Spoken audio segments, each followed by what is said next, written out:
உலகெங்கும் உள்ள ரெட்ரோ ஆன்மீகம் நேர்களுக்கு வணக்கம். நான் உங்க வித்யா கார்த்திக். எப்படான்னு வெயிட் பண்ணிட்டு இருந்த எல்லாவற்றுக்கும் நல்லவை மட்டுமே கொடுக்கக்கூடிய குருவினுடைய பெயர்ச்சி பலன்கள் ஒவ்வொரு ராசிக்காரர்களுக்கும் எப்படியெல்லாம் இருக்க போகுது, என்னவெல்லாம் பண்ண போகுது, இந்த குரு பயிற்சியிலையாவது நான் வீடு வாங்கிடுவேன், வண்டி வாங்கிடுவேன், வாகனம் வாங்கிடுவேன், எனக்குன்னு திருமணம் நடந்துருமா, புதையல் கிடச்சிருமா மேடம், லாட்ரி சீட்டு யோகம் கிடைக்குமா, ரொம்ப நாளாக படிக்கணும்னு நினச்சிட்டு இருக்கேன், அதை படிச்சிருவேன்ற மாதிரி உங்களுடைய எல்லா விதமான கேள்விகளுக்குமான ஒரு பதிலை கொடுக்கக்கூடிய ஒரு சுபத்துவமான கிரகம் தான் குரு. அந்த குரு பயிற்சி ஒவ்வொருவருக்கும் எப்படிலாம் இருக்க போகுது, ஒவ்வொரு ராசிக்காரர்களுக்கும் எப்படிலாம் இருக்க போகுது, தனுசு ராசிக்காரர்களுக்கு இந்த குரு பயிற்சி எப்படி இருக்க போகுது. 7ஆம் இடத்துல குரு சமசப்தமாக பார்வையாக பார்த்து ஜாலியோ ஜில்கானாவை பண்ணி விட்டாரு. கல்யாணம், குழந்தை, வீடு, மனை எல்லாம் தனுசு ராசிக்காரங்க கிடச்சது. நிறைய பேருக்கு இந்த வாழ்நாள் பிரச்சனைலாம் சரியாக போச்சு. நிறைய பண ரீதியாக இருந்த தடையெல்லாம் நிவர்த்தியாச்சு. ஒரு பெயர் கிடச்சது, ஒரு அந்தஸ்து கிடச்சது, எல்லாம் கொடுத்தாரு. இப்போ போய் ராசிநாதன் போய் 8ஆம் இடத்தில் அமரப்போகிறார், மறைய போகிறார்லாம் சொல்ல வேணாங்க. 8ஆம் இடத்துக்கு ஒரு பெரிய வேல்யூ உண்டு. அது பேர் பணபரஸ்தானம் பேர். 8ஆம் இடம் அப்படின்றது உடனே நெகட்டிவாக நம்ம எடுத்துக்க வேண்டாம். பட் அதில் கொஞ்சம் நெகட்டிவ் இருக்குன்றத புரிஞ்சுக்குவோம். ஓகேவா? இந்த கிளாரிட்டி வந்துட்டாலே போதும். ஏன்னா அஸ்ட்ராலஜி அப்படின்றது கிளாரிட்டியை கொடுக்கக்கூடிய ஒரு விஷயம். 8ஆம் இடத்துல போய் ராசிநாதன் அமர்தல் அப்படின்றது அந்த இடத்த ஃப்ரீஸ் பண்ண போகிறார் இல்லையா? குரு இருந்த இடம் பாழ் அப்படின்ற போது 8ஆம் இடத்த பால் பண்ண போகிறார். 8ஆம் இடத்த பால் பண்ணால் நல்லது தானே? 8ஆம் இடத்த பால் பண்ணால் என்ன ஆகும்? ஆக்சிடென்ட் நடக்காமல் இருக்கும், கெட்ட பேர் வராமல் இருக்கும், அசிங்க அவமானம் வராமல் இருக்கும், மேலேருந்து விழுறதெல்லாம் 8ஆம் இடம் அதெல்லாம் நடக்காமல் இருக்கும். ஸோ இதெல்லாம் ஒரு நல்ல விஷயம்தான். ஆனால் அதை தாண்டியும் குரு அமர்ந்த இடத்தை விட குரு பார்த்த இடத்திற்கு தான் பலன் அதிகம்னு சொல்லிட்டு ஜோதிடத்திலே சொல்லுவோம். அதனால தான் குரு பார்க்க கோடி நன்மைன்னு வந்து. அப்போ 8ஆம் இடத்துல இருக்க குரு டைரெக்டாக அவங்களுடைய 2ஆம் இடத்தை பார்வை செய்வார். எவ்வளோ பெரிய விஷயம் தெரியுமா? சமசப்தமாக பார்வையான 2ஆம் பார்வை. யாருக்கெல்லாம் திருமணம் நடக்கலையோ எழுதி வச்சுக்கோங்க, கண்டிப்பாக திருமணம் நடக்கும். தனுசு ராசிக்காரன், என் பிள்ளை 3 நட்சத்திரமாக இருக்குது, என் பிள்ளை பூராட நட்சத்திரமாக இருக்குது, ரொம்ப நாளாக வரேன்னு பார்த்துட்டு இருக்கேன், கிடைக்கவே இல்லையா? சத்தியமாக இந்த வருடம் திருமணத்திற்கான பிராப்தம், திருமணத்திற்கான யோகம் நிகழ்ந்தே தீரும். இல்லைங்க ஏதோ ஒரு பிரச்சனை, மிஸ் அண்டர்ஸ்டாண்டிங் உட்காந்துட்டே இருக்கும். 2ஆம் திருமணம் நடக்குமா? எஸ், அஃப்கோர்ஸ், கண்டிப்பாக நடக்கும். 8ஆம் இடத்துல உட்காரும் போது 2ஆம் இடத்துக்கான திருமண வாழ்க்கையே வரும். ஏன்னா 2ஆம் இடத்துக்கான திருமணமே 11ஆம் இடம் தான். நிறைய இருக்குது திருமண காண்டம்லாம் எடுத்தோன்னா அது போயிட்டே இருக்கும். 2ஆம் திருமணத்தை இண்டிகேட் பண்ணால் அந்த 11ஆம் இடத்துல விஷயம் இருக்கணும். அப்போ தான் 2ஆம் திருமணத்துக்கான அமைப்பு அது கொடுக்கும். இந்த தடவை ஆல்மோஸ்ட் பார்த்தீங்க அப்படின்னா ரொம்ப சரியான ராஜயோகம், மிகச்சரியான ராஜயோகம். ஒரு 4 மாதம்ப்பா, 4 மாதம் 5 மாதம். அடுத்து அக்டோபரில் வந்து அவர் அதிச்சாரமாக கீழே இறங்கி சிம்மத்தில் இருக்கும்போது டைரெக்டாக 5ஆம் பார்வையாக தனுசுவை திரும்ப பார்ப்பார். அதோட வேறு என்ன ராஜயோகம் வேணும்னு நினைக்கிறீங்க? எப்பேற்பட்ட கஷ்டத்தையும் தீர்க்கறதுக்கு மீனத்துக்கும் சரி தனுசுக்கும் தெரியும். இந்த தடவை ஜாலியோ ஜில்கானா தான். எனக்கு தெரிஞ்சு நெகட்டிவாலாம் ஒன்றுமே இல்லை. நினச்சபடி நடக்க போகுது. என்ன ஆரோக்கியத்தில் அக்கறையாக இருக்கணும், அடுத்தவங்ககிட்ட கொடுக்கக்கூடிய கமிட்மெண்ட்டில் கவனமாக இருக்கணும், வண்டி வாகனத்தில் விபத்து வராமல் போயிட்டு வரணும், தேவையில்லாத வீண் பழிக்கு ஆளாகக்கூடிய ஏதாவது ஒரு நிலை ஏற்படலாம், அதை கொஞ்சம் கவனமாக இருக்கணும். குரு அந்த இடத்துல உட்காரும்போது குரு மறையிறார் அப்படின்ற போது அது நம்மளுக்கு, நம்ம ராசிநாதன் மறையும் போது சில நிகழ்வுகள் நடக்கத்தான் செய்யும். அதனால் அது பெருசாக நெகட்டிவ் ஆகாது. ஒருவேளை உங்கள் சுய ஜாதகத்தில் எப்படி இருக்குன்றது ஒன்று இருக்குல்ல, வெறும் ஜாதகம் மட்டும் வச்சு நம்ம சொல்ல முடியாது இல்லை, மீன்ஸ் கோச்சாரத்தை வச்சு சொல்ல முடியாது இல்லை. உங்களுக்கு அந்த குரு எத்தனாம் இடமா வராரு, உங்களுக்கு லக்னத்துலேருந்து குரு எங்கே உட்காந்துருக்காரு, அந்த குருவை இந்த கோச்சார குரு எப்படி பார்க்குறாரு, இதெல்லாம் பொறுத்து தான் நெகட்டிவ்ன்றது வரப்போகுது. ஆனால் அப்படி கூட நெகட்டிவ் வராமல் இருக்கிறதுக்கு நிறைய விஷயங்கள் இருக்குது. 2ஆம் இடத்துக்கு குரு பார்வை, எகைன் 4ஆம் இடத்திற்கு குரு பார்வை. 4ஆம் இடம் தான் சுகம் சார்ந்த விஷயம், சுயம் சார்ந்த விஷயம், நிறைய உடைமை சார்ந்த விஷயம், வடிப்பு, உங்களை ப்ரூவ் பண்ணக்கூடிய இடம், செல்ஃப் கான்ஃபிடென்ட் எல்லாம் 4ஆம் இடம். அந்த இடத்துல சனி உட்காந்து, இது பேர் அர்த்த அஷ்டம சனின்னு பேர். அஷ்டம சனியோட பாதியை கொடுப்பார், மன ரீதியான குழப்பங்களை கொடுப்பார் சனி. அப்போ போய் இந்த குரு டேரெக்டாக பார்க்கும்போது, ஏன் புள்ள நீ என்ன பண்ணுற, நானே சந்திரன் வீட்டில் உட்காந்து மனோகரகன் வீட்டில் தான் உட்காந்துருக்கேன், மனசை நீ கெடுத்துடலாமா, நோ அப்படின்னு சொல்லும்போது அந்த இடத்துல மன தெளிவை சனியும் குருவும் சேர்ந்து உருவாக்குவார். அப்போ மன தெளிவு எதில் கிடைக்கும்? வேலையில் கிடைக்கும். இந்த வேலை பண்ணலாமா, அந்த வேலை பண்ணலாமா, எதை தொடலாம், எதை ஜெயிக்கலான்னு தெரியாமல் தவிச்சிட்டு இருந்தக்கூடிய தனுசு ராசிக்காரர்களுக்கு வேலையில் ஒரு தெளிவு கிடைக்கும், கிளாரிட்டி கிடைக்கும். நிறைய பேருக்கு வேலை வாய்ப்பு கிடைக்கும், சொந்த தொழிலுக்குள் இறங்கிறதுக்கான பிராப்தம் கிடைக்கும், அம்மாவின் அனுசரணை மூலமாக வீடு கட்டக்கூடிய அமைப்பு பிறக்கும். வீடு கட்டி முடிச்சு அம்மாவை போய் அந்த வீட்டில் உட்கார வச்சு அழகு பார்ப்பீங்க. வண்டி வாகன சேர்க்கை நடக்கும். உங்கள் குடும்பமாக அமர்ந்து சில இடங்களுக்கு போயிட்டு வரதுக்கான வாய்ப்புகள் கிடைக்கும். பிரிந்த குடும்பம் எல்லாம் ஒன்று கூடுவதற்கான வாய்ப்புகள் கிடைக்கும். எப்பேற்பட்ட ஆளாக இருந்தாலும் வேலை வெட்டி இல்லாமல் இருக்கீங்கன்னு ரொம்ப வருத்தப்பட்டவங்களுக்கெல்லாம் வேலை கிடைக்கும். 30 வயசாச்சுங்க, 32 வயசாச்சுங்க, கல்யாணமே நடக்கல அப்படின்னு சொல்லக்கூடிய தனுசு ராசிக்காரர்களுக்கு திருமண பிராப்தம் முதல் விஷயம் அதுதான். குழந்தை பேரு, திருமண பிராப்தம், கல்வி தடை. 4ஆம் இடம் தான் வந்து இருக்கும்போது சனி கல்வியில தடை பண்ணியிருப்பாரு. அந்த கல்வி தடை நிவர்த்தியாகும். நான் ஃபாரின் போய் படிக்கணும்னு நினைக்கிறேன். எனக்கு விசா கிடைக்கல, எனக்கு இது கிடைக்கல, அது கிடைக்கலன்னு சொல்றவங்களுக்குலாம் ஆஃப்டர் செப்டம்பருக்கு மேல அந்த கல்வி தடை நிவர்த்தியாகும். அடுத்து அப்படியே 8ஆம் இடத்துல இருக்கக்கூடிய குரு 9ஆம் இடத்துக்கு வந்து தனுசுக்கு அமருவார். அதுவும் சிவராஜ யோகத்துல அமருவார். பாக்கியமான குரு வந்து உட்காந்து 5ஆம் பார்வையா கடாட்ச பார்வையா தனுசை பார்ப்பார். இவர் என்ன வேணும்? அக்டோபர் மாசத்துக்கு மேல மழை தான், அடமழை தான் தனுசு ராசிக்காரர்களுக்கு. இருந்தாலும் இந்த முதல் ஒரு 4 எகைன் திரும்ப ஒரு வக்ரமாகி போறாரு. இந்த கான்செப்ட்லாம் வச்சு பார்க்கும்போது ஒரு 3 மாதம் ஓகே, மற்ற மாதங்கள் கொஞ்சம் கவனமாக இருக்க வேண்டிய காலகட்டமாக இருக்குது தனுசு. ஆரோக்கியத்தில் கவனம் தேவை. இந்த 4ஆம் இடம் வந்து சுகஸ்தானம் இல்லையா, அங்கே போய் சனி உட்காந்துருக்காரு. குரு பார்க்க தான் போகிறாரு. இருந்தாலுமே சனி தன்னுடைய விஷயத்தை திரும்ப சனியும் வக்ரகதியில் கீழே வரப்பார். எங்கள் 3ஆம் இடத்துக்கு வருவார். இப்போ முயற்சியில் ஏதோ ஒரு மைனஸை கொடுத்துட்டே இருப்பார். ஷோல்டர் பெயின், இடுப்பு வலி, தலைவலி, தொண்டை வலி இதெல்லாம் க்ரியேட் பண்ணுவார். உங்களை ப்ரூவ் பண்ணுமேன்றதுக்காகவே ஓட வைப்பார் குரு. குரு பார்வை என்ன பண்ணால் உடனே கொடுக்காதுங்க கோடி கோடியாக. உங்களை இயக்கும். இந்த விஷயத்துலலாம் உங்களை இயக்கும். இந்த தடவை ஜெயிச்சே ஆகணுன்ற வெறிய தனுசுக்கு கொடுக்கும். இத்தனை பேர் முன்னாடி நம்ம ஜெயிக்கணுன்ற ஒரு தன்னம்பிக்கையை கொடுக்கும். ஒரு போட்டி மனப்பான்மையை கொடுக்கும். காசிப் மட்டும் தயவு செஞ்சு பேசிடாதீங்க. 3ஆம் இடத்துக்கு எகேன் சனி அப்படி வக்கரமாகி வரக்கூடிய காலகட்டம். இந்த பக்கம் அவர் போய் 5ஆம் இடத்துல உட்காந்துருப்பார். காசிப் பேசுனீங்கன்னா உங்களுடைய புகழ் பெயர் கெட்டு போகும். அதனால் அதில் மட்டும் கொஞ்சம் தனுசு ராசிக்காரங்க கவனமாக இருங்க. மற்றபடி எல்லாம் சூப்பர். கொஞ்சம் வண்டி வாகனத்தில் போகும்போது வித்தை காட்டாமல் இருங்க. இந்த 8ஆம் இடத்துல இருக்கக்கூடிய சனி கொஞ்சம் தேவையில்லாமல், ஒருவேளை உங்களுக்கு தசா புத்தி ஒழுங்காக நடக்கலை, இல்லை குரு எங்கேயாவது உங்கள் ஜாதகத்தில் வக்ரம் அப்படின்னு போட்டிருந்ததுன்னா அக்டோபர் மாதத்துலேருந்து டிசம்பர் மாதம் வரைக்கும் நடக்கக்கூடிய பீரியடு உங்களுக்கு சாதகம். ஏன் அதுக்கப்புறமா ஒரு வக்ரமாக தான் இருக்க போகிறாரு. டிசம்பர் மாதம் மேலே வக்ரகதியில் போகும்போது சாதகம்.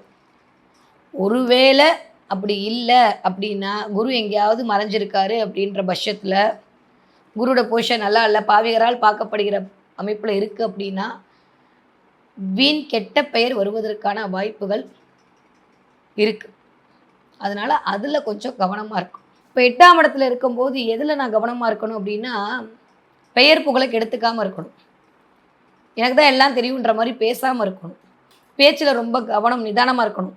யாருக்கும் ஜாமீன் கையெழுத்து ஷூரிட்டி போடவே கூடாது. தனுசு ராசிக்காரங்க யூஸ்வலி போட மாட்டேங்க. நீங்களாம் ரொம்ப தெளிவு தான், இருந்தாலும் பிளான்ட் உங்களே போட வைக்கும். அதனால் அதில் கொஞ்சம் கவனமாக இருக்கணும். என் ஃப்ரெண்டு தான், என்னோடய இவங்க தான், என் குடும்பம் தான் சொல்லி ஏதாவது ஒரு கையெழுத்து போட்டிங்கன்னா மாட்டிப்பீங்க. டாக்குமெண்ட்டில் ரொம்ப கவனமாக இருக்கணும். வராத கடன், வர வேண்டிய கடன் எல்லாம் வந்து முடிஞ்சிடும். அதில் எந்த பிரச்சனையும் இல்லை. ஒப்புதல்னு சொல்லக்கூடிய இடத்துல எகன் சனி வேற இறங்குவார். 3ஆம் இடத்துக்கு வரும்போது இந்த கையெழுத்தெல்லாம் 3ஆம் இடம் தான். அப்போ அந்த நேரத்தில் கவனமாக இருக்கணும். ஸோ டாக்குமெண்ட் விவகாரத்தில் ரொம்ப பட்ட விவகாரத்தில் ரொம்ப கவனமாக இருக்க வேண்டிய காலகட்டமாக இருக்குது தனுசு ராசிக்காரர்களுக்கு. அதே மாதிரி கொஞ்சம் 8ஆம் இடம் அப்படின்றது ஆயுள் ஸ்தானம்னு பேர். அதனால் அதில் கொஞ்சம் கவனமாக இருக்கணும். நெருப்புனா வாய் வந்துடாது. பட் ஏதோ சொல்ல வேண்டியது என் கடமை, அதனால் சொல்கிறேன். இதில் மட்டும் கவனமாக இருங்க தனுசு ராசிக்காரங்க. ஓகே, படிக்கிற பிள்ளைங்க எப்படி படிப்பீங்க? சூப்பராக படிப்பீங்க. தனுசு ராசிக்காரங்க பிள்ளைங்க படிக்கிற பிள்ளைங்களை பற்றி கவலையே பட வேண்டாம். திடீர் அதிர்ஷ்டம்லாம் உருவாகும். குரு வந்து உட்காந்து திடீர்னு அதிர்ஷ்டத்தை கொடுப்பாரு. நீங்கள் ஏ தொட்டா ஏ தான் கரெக்டு, பி தொட்டா பி தான் கரெக்டு. அதை பற்றி ஒரி பண்ண வேண்டாம். ஓகே, அதே மாதிரி 20 வயதுலேருந்து 40 இருக்கக்கூடிய தனுசு ராசிக்காரர்கள் திருமண யோகம் இருக்குன்னு நான் சொல்லிட்டேன். வெளியூடு வெளிமாநிலம் போகிறதுக்கான வாய்ப்பெல்லாம் இருக்குது. இப்போ 3ல் இருக்கக்கூடிய ராகு எகைன் திரும்ப 2ல் வந்து உட்காந்து நிறைய தொழில் வரவுகளை, தொழில் விருத்தியை கொடுப்பார். நிறைய நல்லது நடக்க போகுது. ஃபாரினில் போய் இருக்கிறது, ஃபாரினில் இருந்தால் இங்கே வர்றது, பிற மொழி பிற மாநிலம் பேசக்கூடிய மக்களிடம் போகிறது, இது எல்லாமே நடக்கும் தனுசுக்கு. அதே மாதிரி 40 வயதுலேருந்து 60 இருக்கக்கூடிய தனுசு ராசிக்காரர்கள் தயவு செஞ்சு உங்களுடைய ஆரோக்கியத்தை பார்த்துக்கோங்க. காசிப் பேசாதீங்க, அடுத்தவங்களை பற்றி புறணி பேசாதீங்க. நான் என்னால் தான் வாழ்ந்தேன் அப்படின்ற வார்த்தையை மட்டும் விடாதீங்க. சனி வச்சு செஞ்சிருவார். ரொம்ப கவனம். இதை மட்டும் பண்ணாமல் இருந்தீங்கன்னா போதும். நிறைய பேருக்கு வீடு, மனை, வண்டி, வாகன, சொத்து சேர்க்கையெல்லாம் இருக்குது. நல்லவையெல்லாம் கூடி வரப்போகுது. ரொம்ப நாளுக்கு அப்புறம் நல்லா இருக்க போகிறீங்க, சந்தோஷமாக இருக்க போகிறீங்க. ஒன்றும் நெகட்டிவாலாம் ஒன்றும் இல்லை. இருந்தாலும் இந்த 8ஆம் இடத்துல இருக்கக்கூடிய ராசிநாதனுடைய அமைப்பு கொஞ்சம் ஓகேவா இல்லைன்றதை மட்டும் புரிஞ்சுக்கிட்டு சூதானமாக நடந்துக்கங்க. அதுக்கு நான் என்ன மேடம் பண்ணணும் அப்படின்னா, ஒரே ஒரு வழிபாடு தான். ஆலங்குடியில் இருக்கக்கூடிய குரு பகவானை போய் வழிபாடு பண்ணிட்டு வாங்க. இல்லை எப்படி இந்த குரு பெயர்ச்சியப்போ ஆலங்குடி குருவை தான் காட்டுவாங்க. அவர் வந்து நவகிரக தலத்தில் ஒருத்தர் இல்லையா. ஆபத் சகாயேஸ்வரர்னு பேர் அங்கே இருக்கக்கூடிய சுவாமிக்கு. ஆபத்து வரக்கூடிய ஆபத்தை தன்னுடைய பார்வையால் சகாயமாக பண்ணி கொடுப்பார். உங்களுக்கான விஷயத்தை மாற்றி கொடுப்பார். அப்போ 8ஆம் இடத்துக்கான எல்லா விதமான நெகட்டிவையும் ஆலங்குடி குரு உங்களுக்கான தடைகளை தவிடுபடியாக்கக்கூடிய அமைப்புல உட்கார்ந்துருக்காருன்றதை புரிஞ்சுக்கிட்டு போய் ஆலங்குடி இருக்கக்கூடிய குரு பகவானை பார்த்து நமஸ்காரம் பண்ணிட்டு, அதே மாதிரி மஞ்சள் கலர்ல ஏதாவது ஒரு தானம் கொடுத்துருவாங்க. முடிஞ்சா லட்டு கூட தானம் கொடுங்க. புடவை தான் கொடுக்கணும் அவசியம் இல்லை. மஞ்சள் கலர்ல லட்டு தானம் கொடுங்க, மஞ்சள் கயிறு கொடுங்க, கல்யாணம் ஆகக்கூடிய பிள்ளைங்களுக்கு மஞ்சள் கயிறு தானம் கொடுங்க, இல்லையா சுமங்கலி தானம் கொடுங்க, சுமங்கலி பொருட்கள் வாங்கி தானம் கொடுங்க. இதெல்லாம் பண்ண எனக்கு 8ஆம் இடம் வேற மாமியார் வீடு மாமனார் வீடு, அந்த இடத்துல வேற குரு உட்காந்து அமர போறாருன்னா அதன் மூலமா எதுவும் பிரச்சனை வராமல் சிக்கல் வராமல் இருக்கிறதுக்கு இந்த சின்ன சின்ன விஷயங்கள் உங்களுக்கு நிவர்த்தியை கொடுக்கும். ரொம்ப நல்லா இருக்குது தனுசுக்கு, பெருசாக கவலைப்பட வேணாம். ஆலங்குடியில் இருக்கக்கூடிய குருபவனை விளங்க. அதே மாதிரி கால பைரவர் வழிபாடு மிகச்சரியான ராஜயோகத்தை கொண்டு வந்து கொடுக்கும்.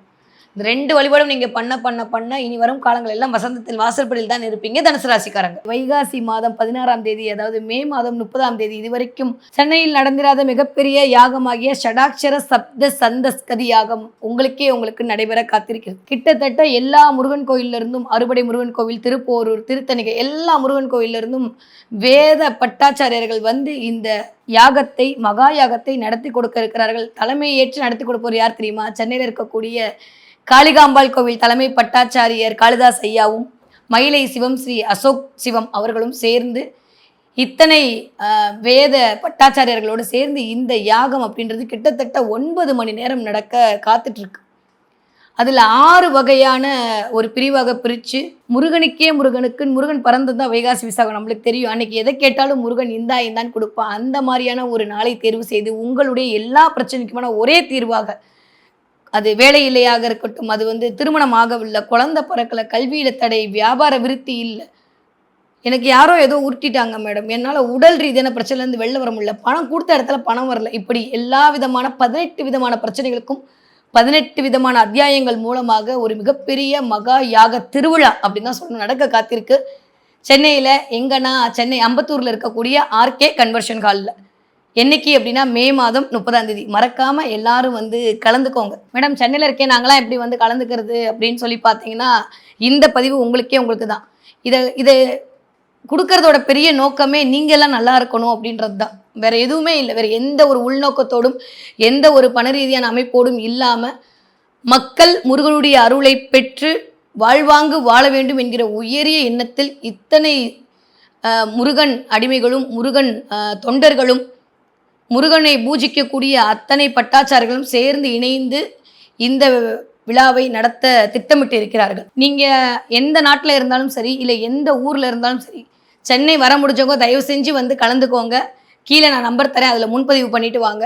கலந்துக்க முடியாதவர்கள் ஒன்றுமே பண்ண வேணாம், ஜஸ்ட்டு உங்களுடைய நம்பரை மட்டும் கொடுங்க. உங்களுக்கு 9 விதமான செக்டர்கள் நான் முடிவு பண்ணி வச்சுருக்கேன். ஆன்லைன் மூலமாக உட்கார்ந்த இடத்தில் இருந்து கொண்டு உங்களுக்கான சங்கல்பத்தை செய்து உங்களுக்கான முருகனை உங்கள் வீட்டிற்கு நீங்கள் அழைத்து கொண்டு போகலாம். இவ்வளோ பெரிய பாக்கியம் கிடைக்குமா அப்படின்னா எனக்கு தெரிஞ்சு இல்லை. திரும்ப இந்த மாதிரியான ஒரு மகாயாகம் நடக்கிறது பாசிபிளா அப்படின்னு தெரிஞ்சு அதை அவன் முடிவு பண்ணும். அதனால இதை தவற விடாதீர்கள். 21 நாளைக்கு மேல் பூஜையில் வைக்கப்பட்ட பஞ்சலோக ராஜ அலங்கார முருகன் சிலை இதில் கொடுக்க இருக்கும். அதை தாண்டி 33 வகையான தனத்தை வரவழைக்கக்கூடிய தன ஆகர்ஷண பொருட்கள் இருக்க போகுது. அதுக்கப்புறம் உங்களுக்கு தெரியும், நானே பெரிய மூலிகை ஆராய்ச்சியாளர் தான். பணத்தை வரவழைக்கக்கூடிய மூலிகையால் எடுக்கப்பட்ட பண ஆகர்ஷண அஞ்சனம் உங்களுக்கு கொடுக்க தயாராக இருக்குது.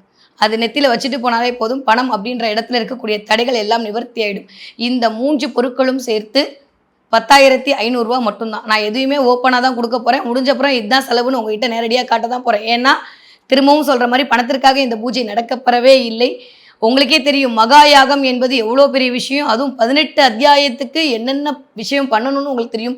9 மணி நேரம் அந்த இடத்தில் யாகம் நடக்க போகுது என்றால் அதற்கான எத்தனை பொருட்களை அதில் போட வேண்டும் என்பதும் உங்களுக்கு தெரியும். அதெல்லாம் தாண்டியும் நான் ஏதோ ஒரு நாட்டில் இருக்கேன், ஏதோ ஒரு கஷ்டத்தில் இருக்கேன், இந்த இடத்துல பொழப்புக்காக வந்தேன், இந்த இடத்துல என்னுடைய வாழ்க்கை விடியாதான் தவிக்கக்கூடிய என்னுடைய அத்துணை அயல்நாட்டு வாழ் தோழர்களுக்கும் சகோதரர்களுக்கும் என்னுடைய சொந்தங்களுக்கும் இந்த யாகத்தின் மூலமாக கண்டிப்பாக பலன் கிடைத்தே தீரும். அதில் எந்த மாற்று கருத்தும் இல்லை. 48 நாளுக்குள்ள முருகன் நீங்கள் வேண்டியதை கொடுத்தே தீர்வார். அப்படிப்பட்ட மிகப்பெரிய யாகம் கரெக்டாக அந்த குரு பயிற்சிக்கு முதல் நாள் நடக்க போகுது. எப்படியோ குரு பயிற்சி ஆனது எல்லாருக்குமே வாழ்க்கை மாறதான் போகுது. மறக்காமல் யாகத்தில் கலந்துக்கோங்க. தேவைப்படுறவங்க கீழே இருக்கக்கூடிய நம்பருக்கு காண்டாக்ட் பண்ணுங்கள். இல்லை நாங்கள் வந்து பார்க்கணுன்னு ஆசைப்படக்கூடிய ஆட்களாக இருந்தாலும் சரி, உங்களுக்காக ஏதாவது நம்மளாம் சேர்ந்து செஞ்சாதான்ப்பா இந்த பூஜை, வந்து கலந்துக்கணும்னு பிரியப்படுற ஆட்களாக இருந்தாலும் சரி, இதில் இருக்கக்கூடிய நம்பரை தொடர்பு கொண்டு உங்களுக்கான வருகையை முன்பதிவு செய்யுங்க. அதை பொறுத்து தான் நான் மற்ற எல்லா விஷயத்துக்கும் ரெடி பண்ணணும். கண்டிப்பாக உங்களுடைய பரம்பரைக்கான ஒரு சொத்தாக இந்த 33 வகையான பொருட்களும் அந்த பஞ்சலோக முருகன் சிலையும் இருக்கும் என்பதில் கடுகளவு கூட ஐயம் இல்லை.